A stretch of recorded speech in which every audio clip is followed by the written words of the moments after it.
अस्सलामुअलैकुम नाज़रीन, मुंसिफ टीवी के न्यूज़ एट 6 PM में आपका इस्तकबाल है। मैं हूं मोहम्मद हसामुद्दीन और पेश हैं खबरें तफसील से। वज़ीर-ए-आज़म नरेंद्र मोदी आज रेडियो पर मन की बात में किसानों से खिताब किया। वज़ीर-ए-आज़म नरेंद्र मोदी ने किसानों से दिल की बात में कहा कि इस बार बेमौसम बारिश से फसलों को जो नुकसान हुआ है, इससे बहुत सारे किसान मुतासिर हुए हैं, उनका सब कुछ तबाह हो गया है।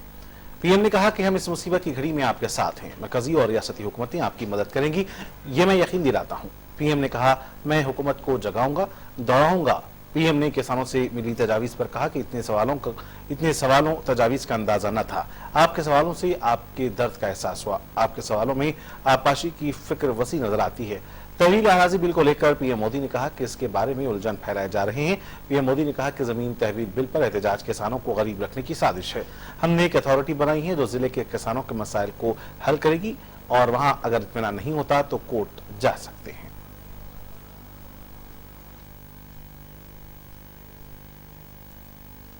आसपास के छोटे मोटे व्यापारियों से भी मुसीबतें झेलनी पड़ रही है। किसी ने गांव में गंदे पानी पीना पड़ रहा है, उसकी चिंता। किसी ने गांव में अपने पशुओं को रखने के लिए व्यवस्था की चिंता की। किसी ने यहाँ तक कहा है कि पशु मर जाता है तो उसको हटाने का ही कोई प्रबंध नहीं होता, बीमारी फैल जाती है। यानी कितनी उपेक्षा हुई है। और आज मन की बात से शासन में बैठे हुए लोगों को एक कड़ा संदेश इससे मिल रहा है। हमें राज करने का अधिकार तब है जब हम इन छोटी छोटी बातों को भी ध्यान दें। ये सब पढ़ करके तो मुझे कभी कभी शर्मिंदगी महसूस होती थी कि हम लोगों ने क्या किया है। मेरे पास जवाब नहीं है क्यों किया है। हाँ, मेरे दिल को आपकी बातें छू गई है। मैं जरूर बदलाव के लिए प्रामाणिकता से प्रयास करूंगा और उसके सभी पहलुओं पर सरकार को जगाऊंगा, चेताऊंगा, दौड़ाऊंगा। मेरी कोशिश रहेगी, मैं विश्वास दिलाता हूँ।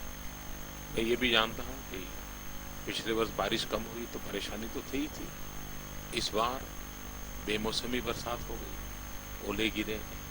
एक प्रकार से महाराष्ट्र से ऊपर सभी राज्यों में ये मुसीबत आई और हर कोने में किसान परेशान हो। छोटा किसान जो बेचारा इतनी कड़ी मेहनत साल भर अपनी जिंदगी गुजारा करता है, उसका तो सब कुछ तबाह हो गया है। मैं इस संकट की घड़ी में आपके साथ सरकार के मेरे सभी विभाग राज्यों के संपर्क में रह करके स्थिति का बारीकी से अध्ययन कर रहे हैं। मेरे मंत्री भी निकले हैं, हर राज्य की स्थिति का जायजा लेंगे।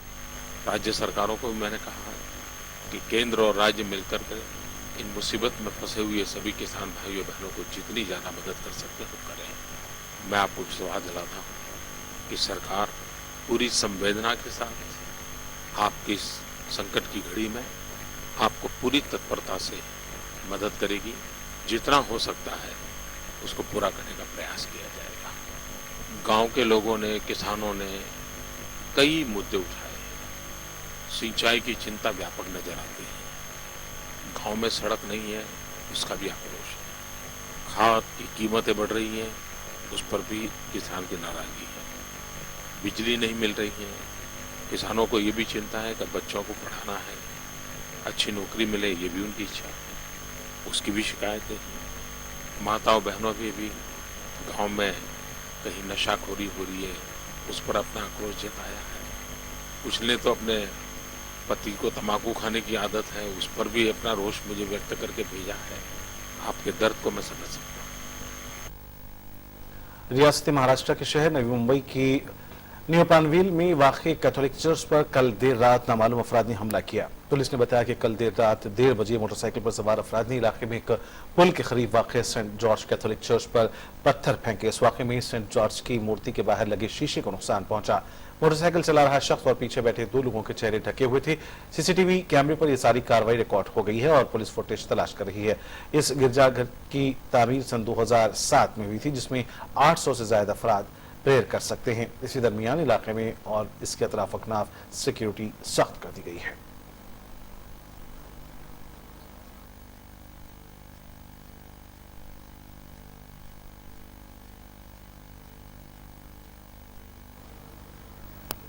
महाराष्ट्र चीफ मिनिस्टर देवेंद्र फडणवीस ने आज नवी मुंबई में एक चर्च पर हमला करने वालों के खिलाफ सख्त कार्रवाई करने का तयक़ुन देते हुए कहा है कि हुकूमत महाराष्ट्र खातियों को जल्द अज जल्द गिरफ्तार करके उन्हें सख्त सजा देगी। चीफ मिनिस्टर महाराष्ट्र देवेंद्र फडणवीस ने कहा कि तीनों खातियों की शिनाख्त कर ली गई है और उन्हें बहुत जल्द गिरफ्तार कर लिया जाएगा। नामालूम अफराद के खिलाफ FIR दर्ज किया गया है।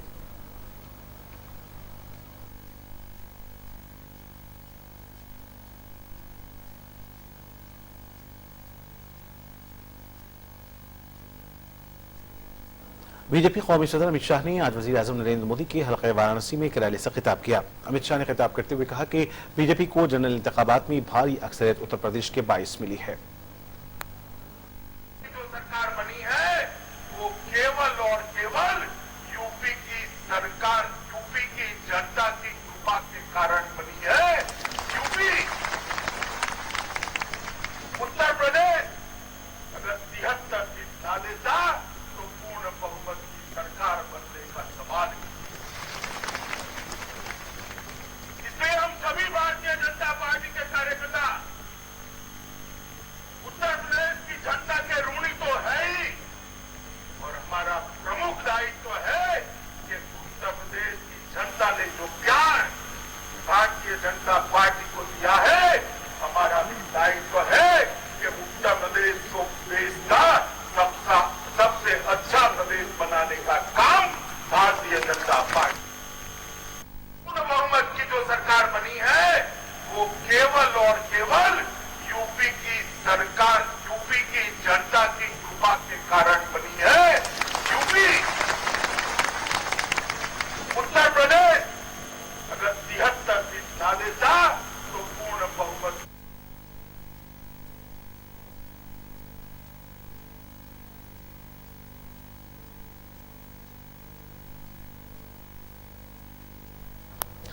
जम्मू कश्मीर के जिले कठुआ और सांभा में हालिया अस्करत पसंदों के हमलों की मजम्मत करते हुए वज़ीर आला कश्मीर जम्मू कश्मीर मुफ्ती मोहम्मद सईद ने आज कहा कि रियासत में अस्करत पसंदों के हमले अमन-ओ-मान को मकदर कर रहे हैं। जम्मू कश्मीर के चीफ मिनिस्टर मुफ्ती मोहम्मद सईद ने कहा कि अगर पाकिस्तान अमन-ओ-मान और हिंद पाक के दरमियान मसालिहत चाहता है तो वह पाकिस्तान को चाहिए कि अस्करत पसंदी पर रोक लगाते हुए अस्करत पसंदी को कंट्रोल में रखे।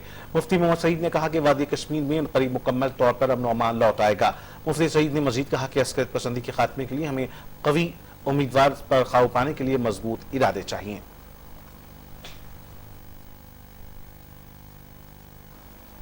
Chief election commissioner HS Brahma ने कहा कि जारिया साल के आखिर तक आधार कार्ड को फोटो इलेक्शन कार्ड से जोड़ दिया जाएगा। उन्होंने मजीद तबसरा करते हुए कहा कि हिंदुस्तान बहुत जल्द बायोमेट्रिक वोटिंग सिस्टम में तब्दील हो जाएगा और जारिया साल अगस्त तक तमाम शहरियों के मुकम्मल आधार कार्ड तरतीब दिए जाएंगे। बाद आधार कार्ड को फोटो इलेक्शन कार्ड से भी जोड़ दिया जाएगा।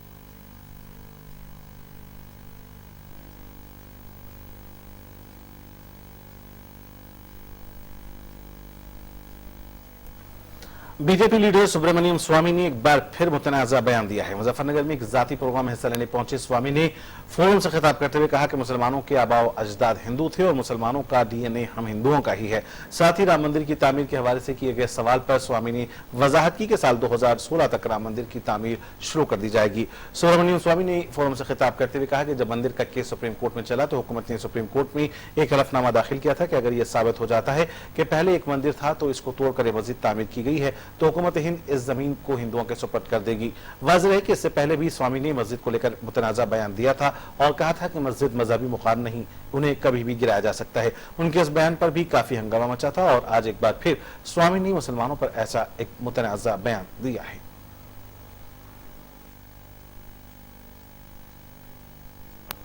और नाज़रीन, वक्फे के बाद भी जारी रहेगा खबरों का ये सिलसिला।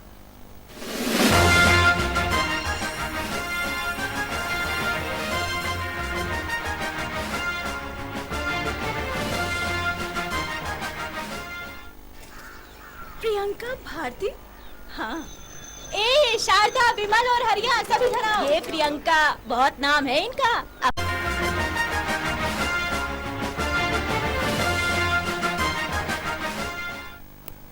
ब्रेक के बाद न्यूज एट 6 PM में दोबारा आपका इस्तकबाल है। बीजेपी के ज़ेर-इक़्तिदार रियासतों महाराष्ट्र और हरियाणा में भले ही बीफ पर पाबंदी लगा दी गई हो, लेकिन गोवा के वज़ीर आला लक्ष्मीकांत पार्सेकर ने उनकी रियासत में बीफ पर पाबंदी लगाने से साफ इनकार कर दिया है। पार्सेकर ने कहा है कि गोवा में बीफ अक़लियती तबके के अफराद की ग़िज़ा का अहम हिस्सा है। अक़लियतों की आबादी गोवा में तकरीबन 40% के करीब है। गोवा के वज़ीर आला ने कहा कि बीफ हमेशा से यहाँ दस्तयाब रहा है, तो इस पर पाबंदी लगाने का कोई सवाल ही नहीं उठता। वाज़ेह है कि महाराष्ट्र और हरियाणा ने बीफ पर पाबंदी लगा दी है।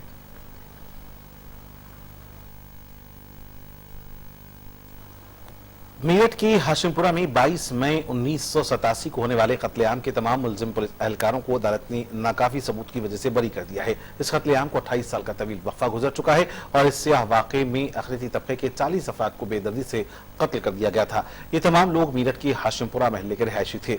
कत्लेआम का इल्जाम यूपी पुलिस की PSC के 41वीं कंपनी के जवानों पर लगा था। इस मामले की चार्जशीट 1996 में गाजियाबाद में दाखिल की गई थी, लेकिन सुप्रीम कोर्ट के हुक्म के बाद सितंबर 2002 में इस केस को दिल्ली मुंतकिल किया गया। इस मामले में मजमूई तौर पर 19 मुलजमीन थे, जिनमें से 3 की मौत वाक़ हो चुकी है।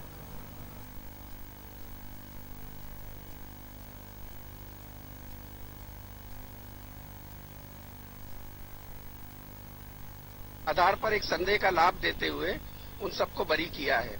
इसका मतलब ये है कि पूरे प्रोसिक्यूशन ने ये बात साबित नहीं कर पाए कि इस अपराध को करने वाले लोग यही थे, और इसी आधार पर इन सभी अभियुक्तों को जो इस मुकदमे में पिछले 28 साल से मुकदमा झेल रहे थे, उनको बरी कर दिया गया।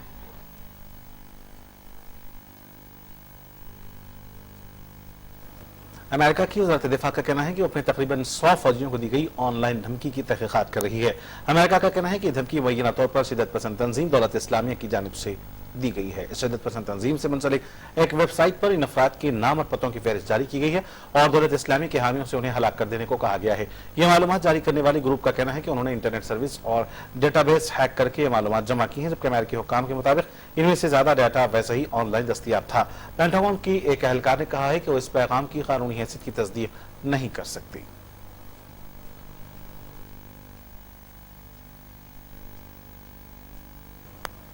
हिंदुस्तान और ऑस्ट्रेलिया के दरमियान क्रिकेट के आलमी कप के सेमीफाइनल में तो अभी चंद दिन बाकी हैं, लेकिन मैच से पहले नफसियाती बरतरी हासिल करने के लिए बयानबाजी का सिलसिला शुरू हो गया है। जारहाना बल्लेबाजी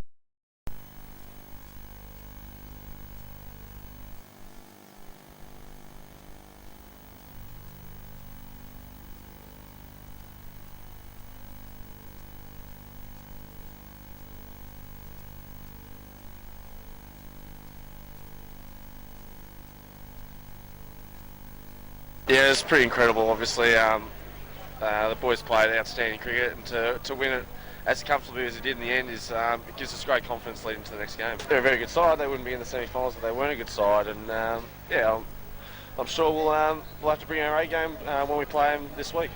I think we targeted it pretty well during the summer. I don't think they won a game against us all summer, so hopefully we can make the most of that, and hopefully that's pretty clear in their memories, because we've been dominant all summer in the one-day format, so hopefully we can continue that while playing in Australia. The IPL is a bit different to a World Cup, so it's different pressure, it's different situations, but the thing is, I'm batting at number 6. There's still 5 guys ahead of me that are going to be batting first anyway, so hopefully they can make the most of the conditions and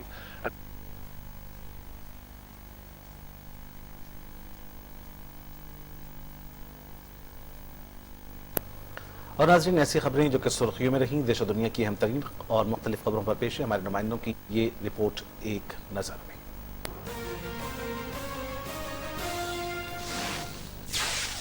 मन की बात में मुल्क के किसानों से रूबरू हुए नरेंद्र मोदी।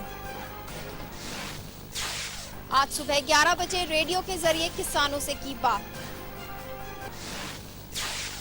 केजरीवाल ने महापौर को पैसे देने से किया इनकार, कहा केंद्र से मांगो। बीजेपी अध्यक्ष अमित शाह ने आज वाराणसी में जनसभा को किया संबोधित। सांसद पप्पू यादव ने जीतन राम मांझी को आरजेडी में शामिल करने के लिए लालू को लिखी चिट्ठी। मौलाना महमूद मदनी का बयान, मुसलमान की छवि खराब करने में मुसलमान जिम्मेदार। बीजेपी मैगजीन चेरावती ने अन्ना हजारे को बताया विदेशी एजेंट। नवी मुंबई और जबलपुर में चर्च पर हमला। 3 बाइक सवार ने नवी मुंबई के सेंट जॉर्ज कैथोलिक चर्च पर फेंके पत्थर। जबलपुर में चर्च के कैंपस में की गई तोड़फोड़। जम्मू के सांबा सेक्टर में आतंकियों ने सैन्य शिविर पर किया हमला। कठुआ के बाद शनिवार को जम्मू में था ये दूसरा आतंकवादी हमला। हाशिमपुरा कांड में प्रदेश सरकार और प्रशासन ने पीएसी के जवानों को बचाया। बिहार में नकल कराने की कोशिश कर रहे पेरेंट्स पर लाठीचार्ज और हवाई फायरिंग। कोल ब्लॉक नीलामी में जिंदल और बाल्को को झटका, दोनों की बोली खारिज। सेंसेक्स निफ्टी में 1% से अधिक गिरावट। जेआरडी टाटा को समर्पित एयर एशिया का विमान। 999 में हवाई यात्रा कराएगी गो एयर, बुकिंग आज से शुरू। अफगानिस्तान के साबिक वजीर खारजा आरडी संपाटा ने दिया बयान। बयान में कहा, अफगानिस्तान में पाकिस्तान से चल रही है सीधी घुसपैठ। नवाज शरीफ का बयान, आतंकवाद से निपटने में खप जाता है वक्त। यमन में मस्जिदों पर फिदायीन अटैक, 137 की मौत। उत्तर कोरिया ने अमेरिका को दी परमाणु हमले की धमकी। वर्ल्ड कप 2015 के क्वार्टर फाइनल में ऑस्ट्रेलिया टीम से हारने के बाद अलग अलग टुकड़ों में घर पहुंचेगी पाकिस्तानी टीम। आदित्य कपूर ने श्रद्धा के साथ डेटिंग खबरों को बताया बकवास। रॉक स्टार के सिंगर हर्षदीप कौर अपने पुराने दोस्त मनकीत सिंह के साथ शादी के बंधन में बंधी। रोहित शेट्टी की फिल्म दिलवाले की शूटिंग हुई शुरू।